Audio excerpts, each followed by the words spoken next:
Welcome to Tailgate Talk. Ritter and Tasker live in Canada at Ballards Black Island, along with Gary, who runs Ballards here. We've been talking about this trip for it seems like forever of doing this. Unfortunately, Wag's unable to attend with us, and, well, he's missing all the fun, and I should say has missed all of the fun already so far in Canada. But you had a lot of questions, Eric, as we got into things. So, this whole show, by the way, was pretty much always, it's just going to be all about what we've been through this week, fishing in Canada, what to expect when you come to a place like Ballards, what's so great about coming to a place like Ballards Black Island, and why Canada's, to me, one of the best places to fish. It's, to me, such an underrated, I mean, Gary, you've known me for quite a few years. I'm a huge smallmouth guy.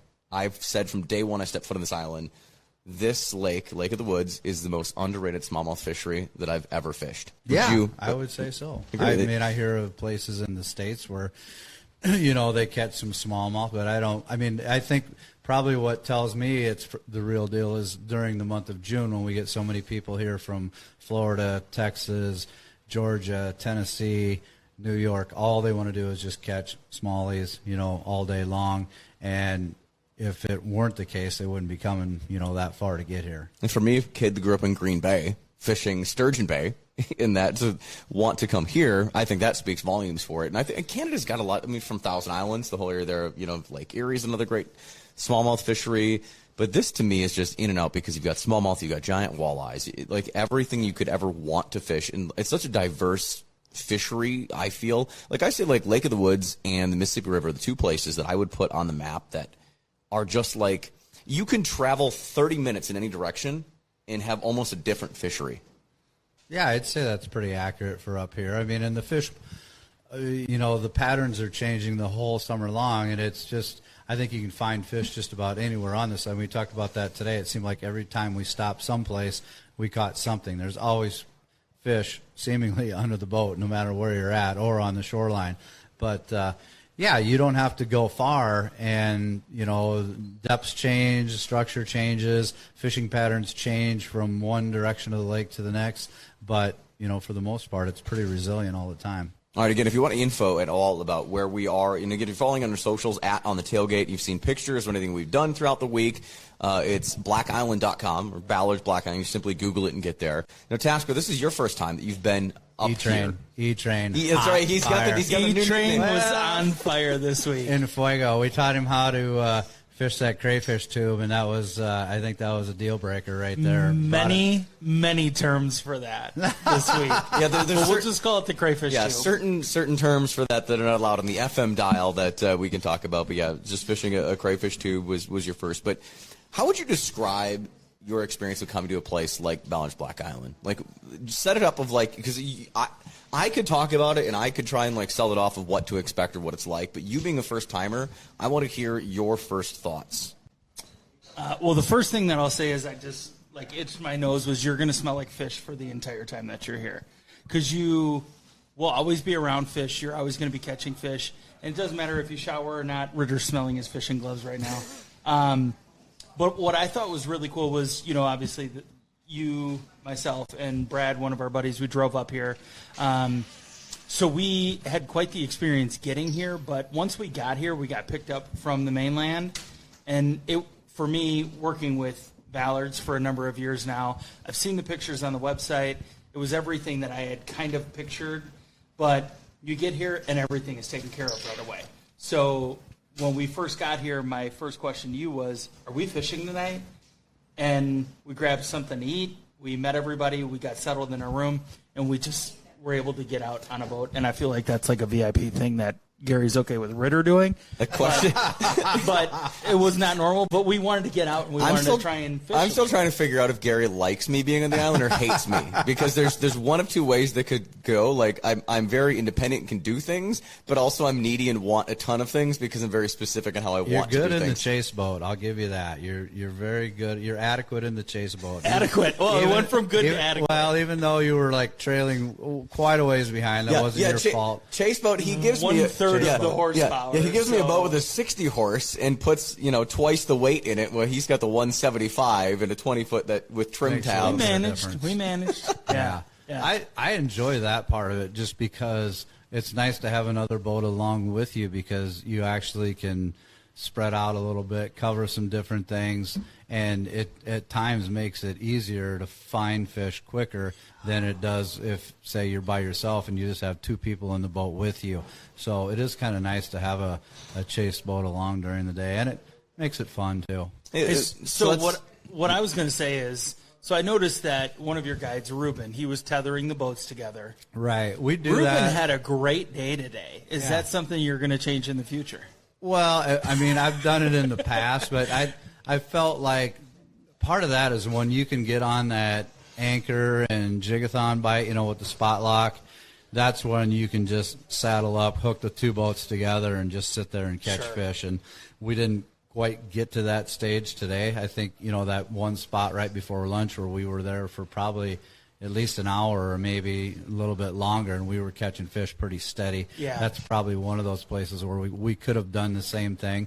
But for sure, we do a fair amount of that in the spring and the fall when you're fishing the points or the channels and you're literally just anchored, spot locked, and you don't move. You might sit there for 2.5, 3 hours in one place, and so then you can have the chase boat just hook up and go that route. But you're pulling fish out consistently, so it makes sense to stay. You can heckle each other as you go. All right, I want to ride it back to make sure everyone can picture what this. So a lot of times how this will work, especially here, is everyone's here, the island's full, you get assigned up, and it's usually 2 people in the boat with a guide, and another 2 people in a follow boat that goes with. So each guide has 2 people in his boat, and then there's another boat that follows him with 2 other people that are in there. So this happens having you, Tasker, my buddy Brad. The 3 of us were always just in a boat together. So if we're following, I was just following and taking you guys. So there's 3 of us in the boat. But that's a lot of times how it works. So it's able to have less guides, cover water, and help people. So you're never on your own. It's not like, if you come to Ballards Black Island that you're going to be like,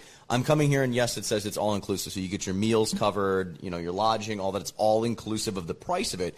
But the fact that, a lot of times you're with, or especially on our trip anyway, you have a guide with the follow boat. And that's a really great way to do Canada, I think, because if you don't know much about fishing or you feel not comfortable, you have that help all the time. And that's, they say, being tethered up. It was you can, as a guide, I look at that and going, well, it's great because I can service 4 to 5, 6 people all close and not have to track down people and yell at people.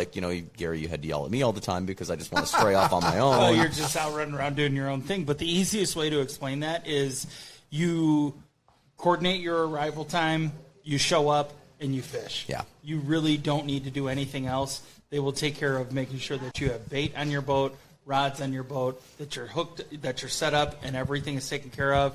And when you get back at the end of the day, you put your fish cooler with your guide, and they will clean fish for you. They will take care of everything.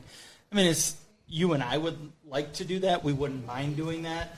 But what's nice is that for the average person, and we'll probably get into this in the next segment, is you and I are very different fishermen. We both love to fish. You love to fish, and I enjoy fishing. So for us to be able to come back and just have everything taken care of for us, it's so nice because we can go back, we can crack a beer, we can just enjoy our night and sit out and hear the waves crashing. I feel guilty that I'm not cleaning my own fish and everyone else's fish. I'm used to that being my I feel that's my role. I feel guilty when I'm not. Yeah.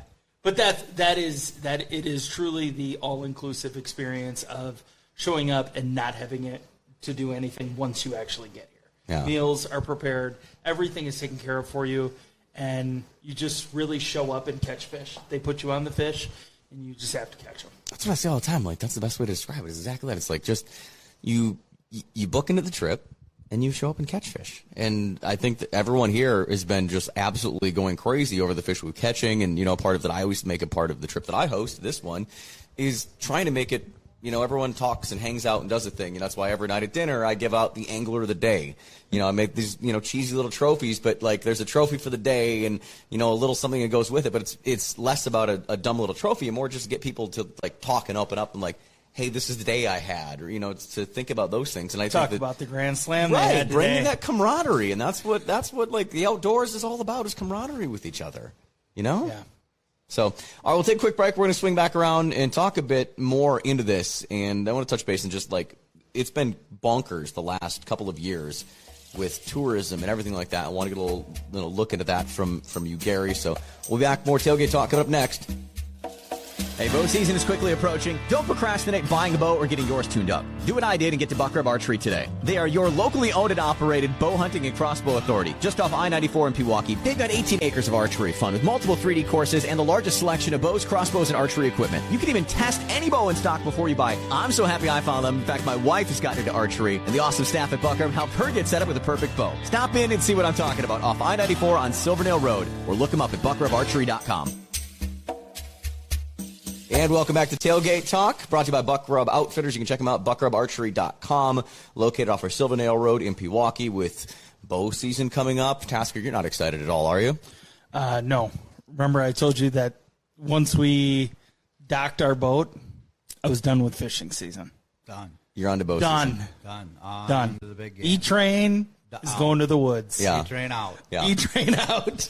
It's Ritter and Tasker. Wags out this week. The other voice you're hearing is Gary of Ballards Black Island, which is where we are this week.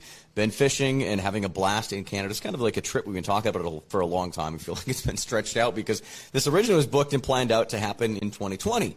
And then, well, COVID hit, and that was put on hold. And then it was maybe going to happen in 2021, and then it stretched out and again was put on hold, and we finally got here. I've been here a few years previous to this. So, like, I'm now coming here. I was on a 3-year break of coming up here and doing this and hosting this trip, and it's probably a highlight of, like, every year for me. So we've talked about, like, I do, like, a tropical trip, too, with my other station show thing that I do, and we go somewhere, like, we're going to Mexico this coming year. This, to me, is more my speed. This is my element. This is my thing.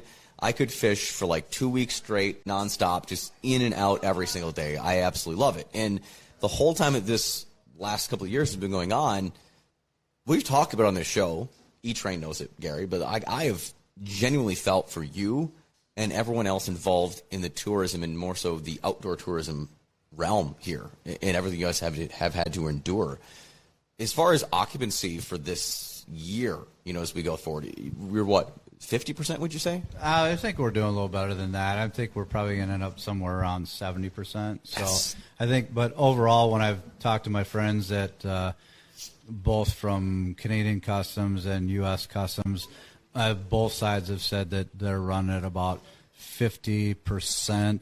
As far as traffic counts of what the pre-pandemic numbers were at. So, yeah, the tourism is definitely down, and it's going to be a rebuild. It'll be a process, and but I think for the most part everybody's committed to hanging in there, and we were just finally thankful to get back here after being closed for 2 years. Very thankful to all of our loyal people that hung with us and said, yeah, we're going to be back. And so for us, yeah, I think for being closed for 2 years and now finally reopened and to say that we're running at maybe 70% is probably a pretty good number. You just mentioned the people, like everyone here. I've seen everyone that I've also seen in the past, and that's what's great to see people continuously stick back here and be, because that honestly, like, I'm not blowing smoke, and I never would blow smoke. You've got a great operation and great people that work here to just keep this place running. I mean, the server, the food cooking, the cleaning, the guides you have. I mean, from Steve to Ruben, like, those guys are awesome, and they know the lake so well. And I mean, obviously yourself. Yeah, we love being out here, obviously. I mean, fishing is what we do. And for some of us, we do it year round, through the ice in the wintertime. But, like I say, it's just a matter of, being persistent and just having your mind made up that, we're going to get things back up to where they were in 2019, which was, really a peak for us and I think for a lot of our neighbors in the area also. Business was good and a lot of people were here fishing, and I think it'll come around again. It's just going to take some time, but with the international travel right now, things are just a little bit different, and it doesn't matter if you're, wanting to go to Canada or if you're trying to go to Central America or wherever it might be. I mean, there's just, certain things you have to do now to be able to travel, and once you do those things, then you're good to go. And for one, I think Ontario, if anything, I mean, I know we were closed for 2 years, but kudos to them for that CAN app. I think that was a good thing. Absolutely. If anything, it's really expedited the time at the border because, You basically pull in and you show them your passport. They already have all your pre-registration info in front of them. There are very few questions, and it's basically just have a good time, and thanks for coming to Canada. Again, being a person that's traveled to multiple countries, and even since the pandemic, I said immediately when that app was a thing, I was like, why is it Mexico and Dominican? Like, why do they all do this? Like, it is so much easier to just put everything into an app, and it's all set, rocking and rolling, exactly as you said. Let me see your passports. Goes, your arrive can set. You're okay. Everybody's good to go. What do you have for liquor, or are you bringing live bait? And off you go. They were very concerned about live bait, but besides that, I mean, it was such a breeze though, because we were able to get through. And I even said this when we were going through customs, that I was sitting in the back, and Brad's truck, our buddy Brad, has tinted windows in the back. So I was like, I feel like I need to either roll the window down or like peek my head into the front. But there was zero concern about us getting through. We had our passports. Everything was linked through that Arrive Can app, and it was such a breeze. It was so fast. We were fortunate that there was nobody around us, but by the time we got through, there were a couple people, like 4 or 5 cars behind us, and it was so quick. I mean, that was super nice to have that. So they've got to be able to expand that to other countries, because it was so quick. It's hard to tell where it will go from here. I mean, but still, even for me, it just seems to make sense, even regardless of the pandemic. Yeah. That even if it's you're easy. just going to travel out of the country, just pre-register and go, and boom, then it's done. So we'll see what happens. I know they've had a few glitches with the system with people that are using it more regularly, than our guests. But for the most part, it's worked out well. Absolutely, the people at the Rainy River Port have been doing a great job, and we super appreciate, them helping our customers, get through the border with relative ease. So it's been good. Yeah. Do we have to bleep that out to give away our secret of how we get through? Oh, no, my recommendation... International Falls. Just go through International Falls. No, do not go through International Falls. If you are coming to Ballards Black Island, which is the only place you should be coming to fish Lake of the Woods in Ontario, is go through that Rainy River or Baudette crossing, because it is kind of like, hi, how you doing? Can you give me a high five? Welcome to Canada. Or, have a rip, eh? Like that to me, like that's the and take your picture with the big walleye. Yeah, whereas International Falls is a little, it's a busier crossing. So anytime you go through a busier crossing, and that's, you mentioned like the ease of it. Again, even before pandemic, traveling to all these other countries I've traveled to, you got to fill up paperwork on a plane, or like or when you get to an airport, like just to do it all ahead of an app was the most brilliant, awesome thing that's ever been done. I was super, super happy about that. So yes, kudos to Canada for that. And it just goes to show that like you can travel and get here pretty simply, pretty easily. So like do not like hesitate or hold out in any way, shape, or form of next year booking yourself a trip to come fish in Canada, because it has been a stellar 3 days so far here and what's happened, and strongly encourage you to do it. Again, if you want to look up Gary and all the info for Black Island, just search up Ballards Black Island, go to blackisland.com. They also have a winter resort there in Baudette, which you guys, I mean, ice fishing wise, if you guys, how do you feel, looking back at pandemic stuff, did the ice fishing pick up through that? Yeah, everything did on the Minnesota side of the lake, especially the summer traffic. Obviously, when Canada was closed for 2 years and no one could get in, we saw a big influx of people on the Minnesota side of the lake.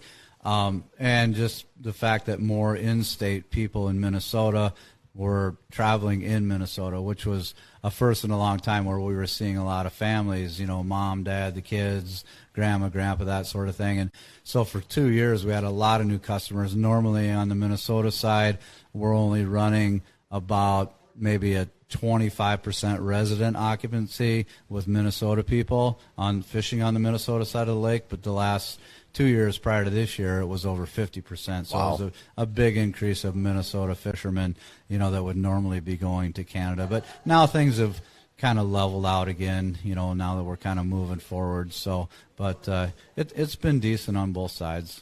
That's just awesome. a different game over there. Yeah. It's definitely a walleye factory. It's more like Lake Erie. It's a big, wide open basin. They estimate the walleye population on Big Traverse Bay at about 10 million fish. And that's what you do every day when you go out in the charters, is you just go out and pound walleyes all day. Good stuff. So I want to touch base on a little bit more of the experience on what it was like here this week. Tasker's got a long list of questions for you, Gary. I've been jotting things down. I just can't wait to talk Wonderful. about it. Big trip this year, Ballards Black Island. It's myself, Sean Ritter. You can follow me on socials at The Real Ritter. At Wisco Bow Hunting is Eric Tasker. Wags is out this week as a show as a whole at On the Tailgate. If you got questions at all about Canadian fishing, feel free to send it there, hit us up at all, because we can help you out and point you in the right direction. And that direction we're pointing to is Gary Moeller, GM, the man of Ballards Black Island here in Canada, where we've been saying. So thank you again for having us, by the way. It's been an awesome time. We look forward to it. I look at the group that was here this week. I hope we can get everybody back together, get the band back together again next year, and add a few more people. It was a good mix. This was a really, really good group and a lot of fun. And I will say, like, even Kurt, so Kurt and Cheryl, a couple, they've been coming with me every single time I've been here, and even they've done a year when I wasn't here. Kurt right away came up to me, like, this, was it yesterday? Or, like, it was even the first night. He was like, so you doing this again next year? Because Cheryl and I are ready to book. We're ready to go right now. And I'm like, I don't know yet. We'll see, but... The question is E-Train going to bump Wags? I mean, we don't know what kind of stick that guy has. He's not here. I mean, Wags was a pitcher, so I don't know. He's not baseball stick. He's not much of a stick. He was more of a throwing guy. Okay, so he might be out. We never know. He might be out. At this I don't point, know. we don't know. You don't know. I don't know. After the run that I had last night, I feel like I need to come back. So, do you want to explain a bit of that run last night? Because I took Tasker out last night for a little 45-minute little sunset cruise, as I'll call it, and it was more of a sunset sleigh fest very quickly. Yeah. Well, the first thing that I have to complain about is, or the only thing I have to complain about, is that you got to get new maps, because there's actually a bay called Ritter Bay. Oh, there is. There is, which I don't know if you know about this or not. Self-named. Well, No. boat number 6 named, actually. E-Train named it after I was in there a few times, and I've went throw there, throw there, throw there, throw there, throw there, and it was... So in the 40 to 45 minutes that we were out and we worked this bay, I think Ritter called 7 of the 11 fish that I caught. Nice. So he was on it. Yeah, I mean, he knew what he was talking about, and he just knew throw it right there, and I'd probably miss the spot, which is not surprising. And then I would have to recast again, and I'd probably get hung up. And then on the third try, I would actually get it. No, it wasn't that bad. No, it was not that bad. But it was 7 smallmouth. One, the biggest was like 15 and a half. Over 16. 16. Oh, that was the 16 and a quarter.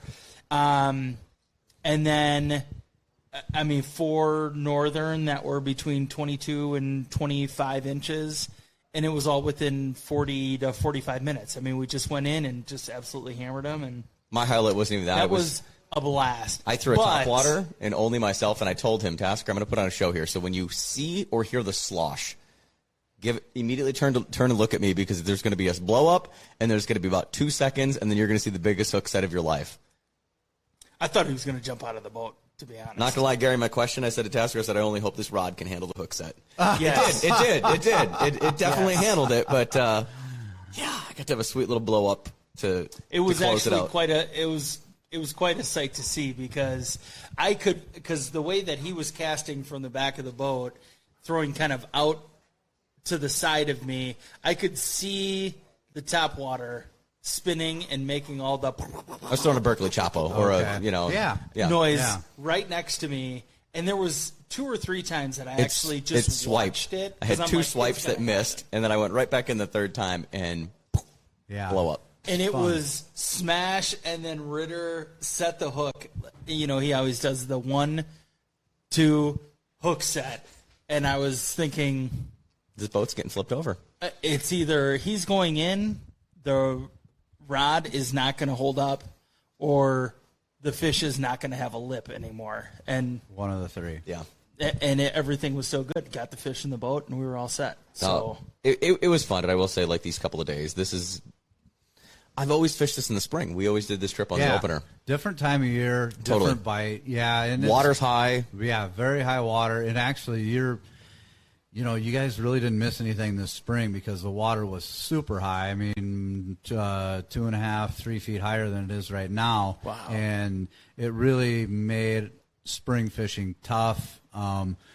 the shoreline bite, especially when you've got water, that's way back up in the bush. It looks like South Carolina to me. Oh, right. gosh, And it's crazy. like you're trying to cast into the trees, and it made it very difficult. So that part of the summer has been frustrating for a lot of our guests, just because, when we kept telling them, hey, the water's like really high, but we're talking record high. Until you actually get here and you see what we were dealing with, it was hard to envision. But I think probably the thing that I think the muskie bite was probably the most solid that not the last couple of days, that you guys have been here, but for sure the month of July, the first part of August, we had just a tremendous muskie bite going for several weeks on end, and it seemed because of the high water, they stayed closer on the shorelines. They didn't really move out to those shallow mid-lake reefs like they normally do. They can be a little harder to find. They stuck pretty close to the shorelines, and it kind of was easy pickings for a while. So we had a lot of fun with the muskies, for some time. What would you say is the most common targeted, or the one fish that like people when they would come to Lake of the Woods that they're looking to catch? Is it muskies? It's for us. It seems like it's seasonal. It's always different. It's in the springtime. It's always guys that want to hit walleyes. And then the month of June rolls around, and that's really a big bass month. So that's, again, when I talked about, we get guys from down south, from Florida, Texas, Tennessee. They're here specifically targeting smallmouth, and that's all they want to do day in and day out.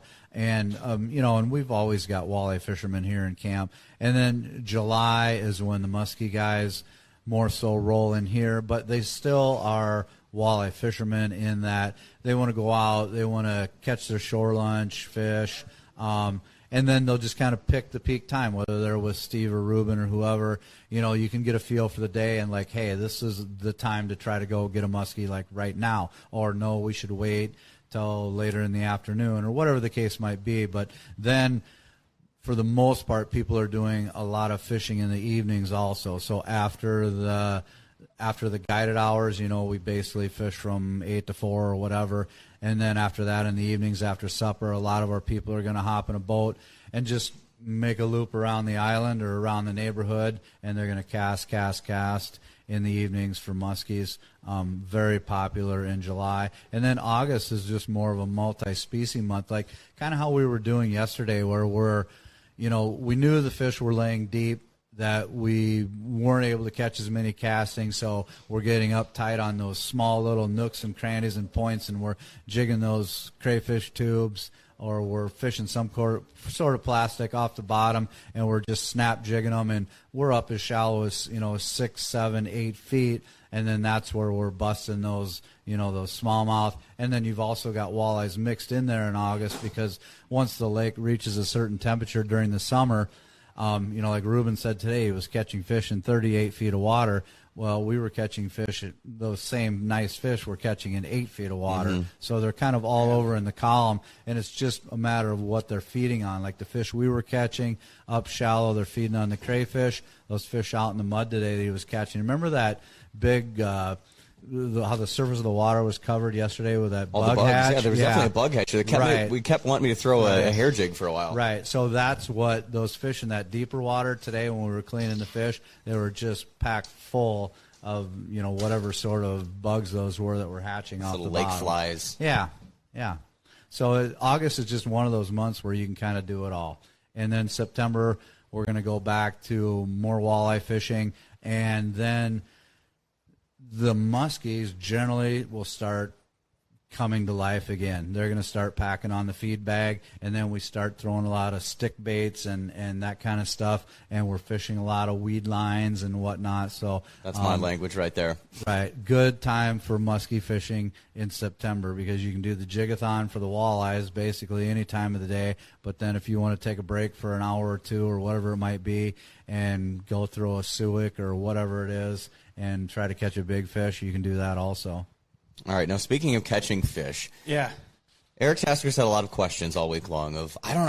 He goes, why I don't understand why we don't do this. What is this? So this is your chance. Well, let me just say that I'm not an expert guide service angler. Okay, so what I know, so you just talked about jigging, and what I have experienced this week is I think I know why I don't like ice fishing, because I don't like to sit there and stare at an 8-inch hole all day. But I also don't like to just sit there. I'd rather be casting something and doing more than just bouncing something off the bottom of the lake. Okay, so and this is different body of water, different way of fishing, all of that. So I think a couple years ago when I caught my really nice walleye in Lake Erie, what we did was the walleye harness or the crawler harness and all of that. Okay, so you can buy Canadian night crawlers, okay, correct, in America. I've not seen a worm since I got here. All right. Where are they at? Where are they? Oh, for one, you cannot outfish the shiner minnow. It can't be done. And I think Ruben proved that today when those fish are so full of those bugs that you wouldn't think they would take one more bite, yet they will eat the shiner minnow. You mentioned pulling spinners. Right before you got here, basically I had spent the better part of 2 weeks pulling spinners on shorelines, pulling spinners out in the flats. And there, up here, it's like the fish are so aggressive that you can just use a plastic. I mean, I was fishing those. I did not touch a single piece of live bait at all. You were just being stubborn about that, though. Well, by today it became it was. I refused to do that. Yeah, I was proving a point. I refused to touch live bait. But pulling those spinners, we use those Zoom crawlers, and the fish will hit those basically the same as a night crawler. I'm fishing those white paddle tails a lot. I think it's more about the speed and the flash of the blade.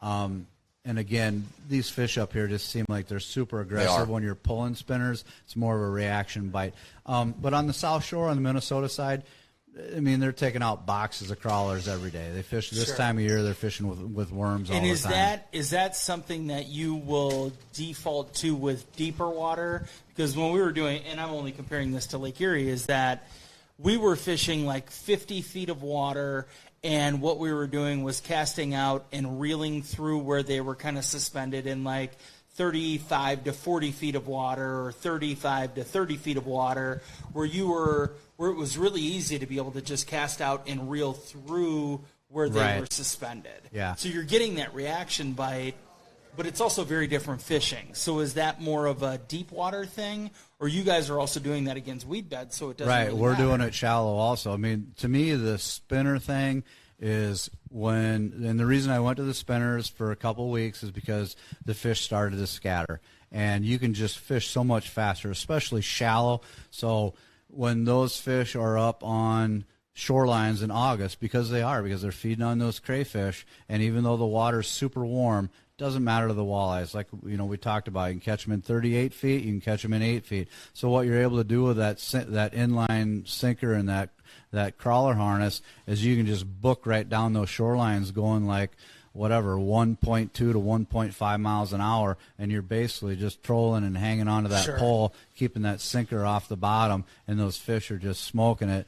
Whereas the stuff that we've fished the last couple of days, you had to be like really on the spot. Like we'd go in and it was like kind of flushing a covey of quail. You just move in there, and like I say, bonk them on the head because you're dropping it, and a lot of times they're catching that bait on the drop in that shallow water because you're just fishing a little point. But there's definitely like the spinner fishing. Also, I was doing deeper in the flats. And again, it's more of a speed thing. We always say speed kills when fishing slow. Speed kills. Speed up. Fish more water. Fish faster. Which is my fishing style. Fishing faster, fishing hard, going after those aggressive fish, just causing the reactionary strikes. I love patterning, too. And I will say, like, this trip being so much different than those previous, to find a pattern has been tough. Because even when I find a pattern one day, it's not held up the next day. Because we found the very first day that we were out, smallmouth were holding hard on the bulrushes. They were definitely holding on that stuff. Like if you found the thick green smallmouth around that. Like it was, you knew you could find them there. When you try and do that the second day, non-existent. They were stacked up on reefs. Yeah. They were also on reefs on first day, which I would have expected to be able to drop shot them on reefs because it's just the time of year that that's how you're going to fish smallmouth. That's how I always would. Today, going out on reefs, drop shotting, I didn't catch a single smallmouth. No, today they was were shocking to me. Yeah, I don't. They, the fish move with frequency, and that's one of the challenges up here. And we talked a little bit about the guiding and the importance of having a guide.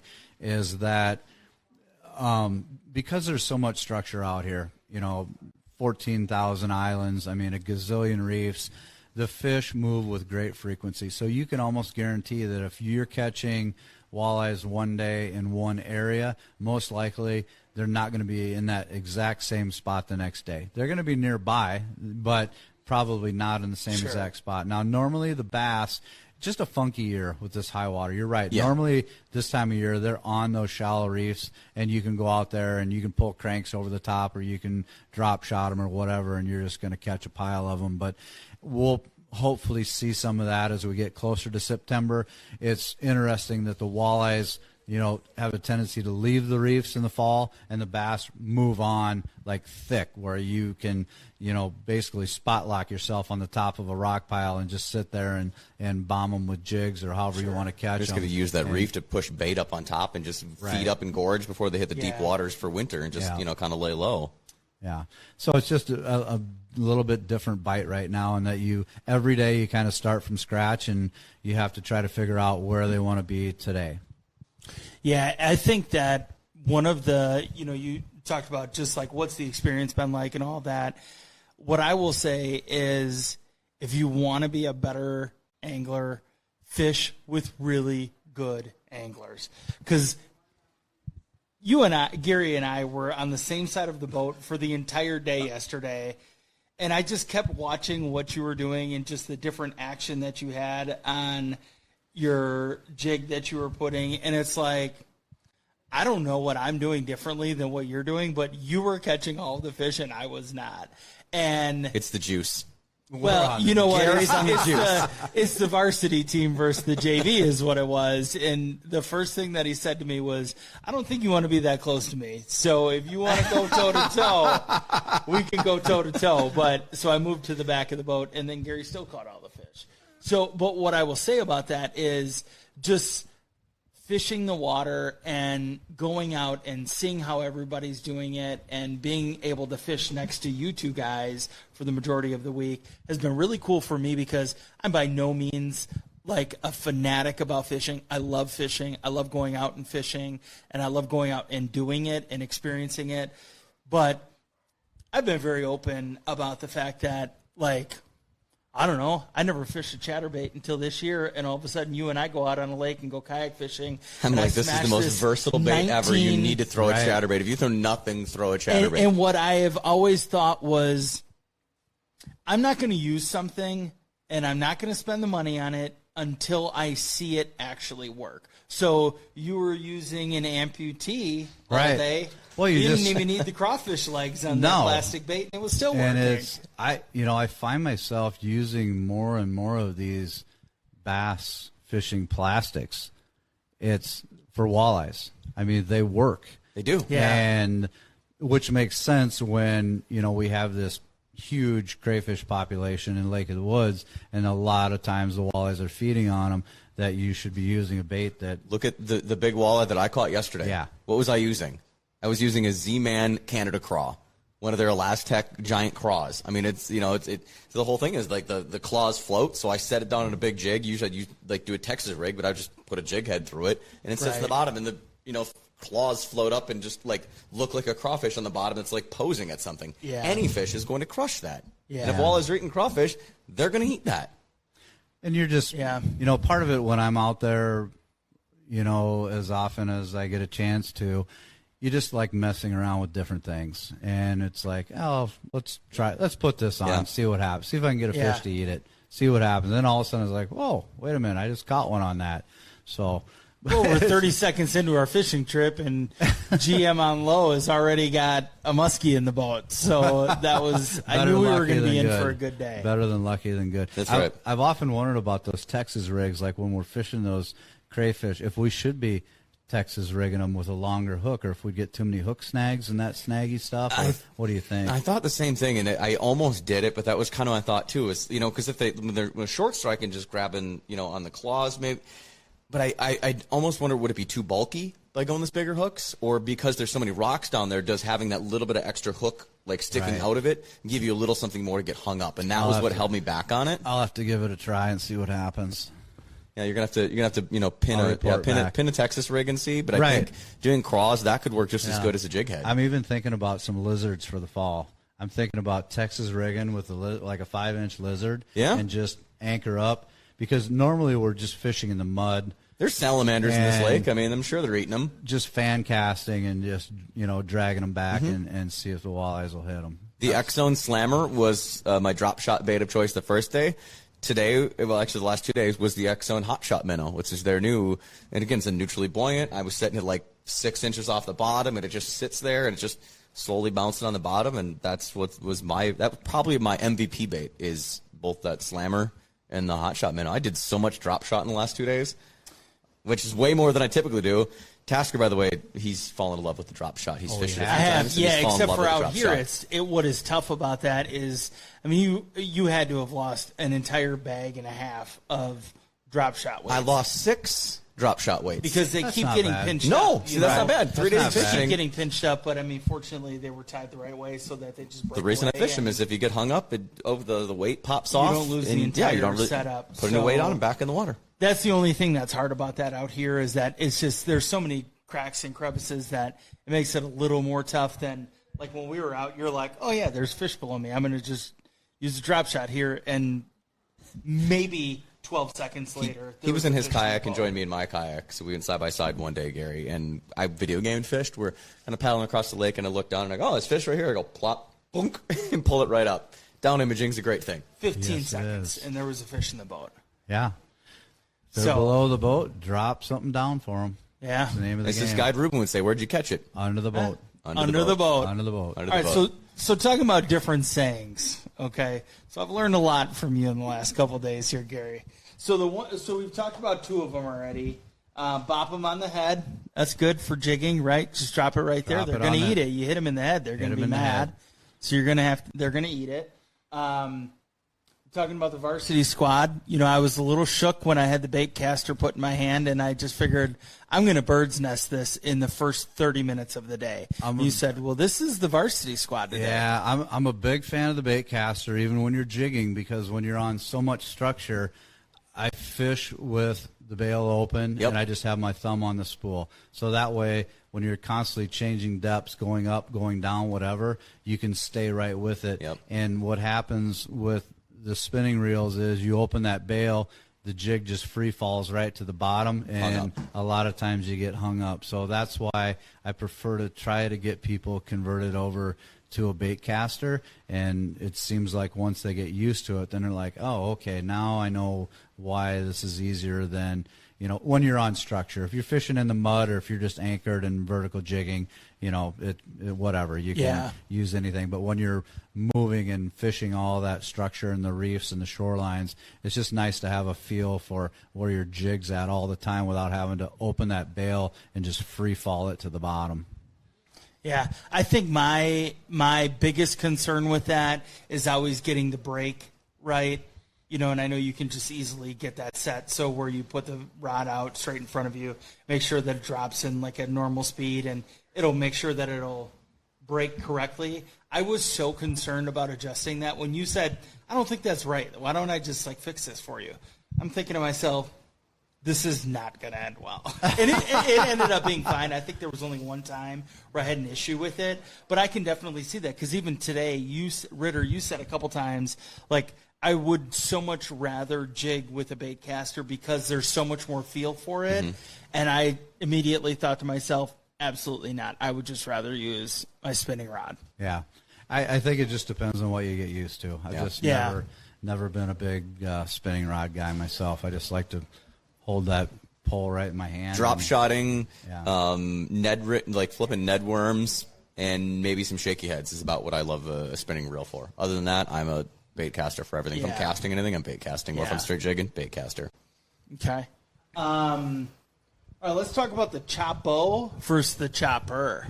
Chapo. Oh yeah, baby. We were lucky to get to 10 a.m. without a chopper. But if we had a Chapo in the water before 10 a.m., you were catching fish. Yeah, that was one distinct difference. That was good. I love that. Well, I don't think we need to expand on that. One is a bait, one is a chew. Yeah. Okay? Yep. Well said. Don't botch the net job. We had a couple of those today where Ritter, I think, panic. Was like, oh, Brad's got a really nice fish on. I'm gonna net this fish for Brad because we don't want to mess this up.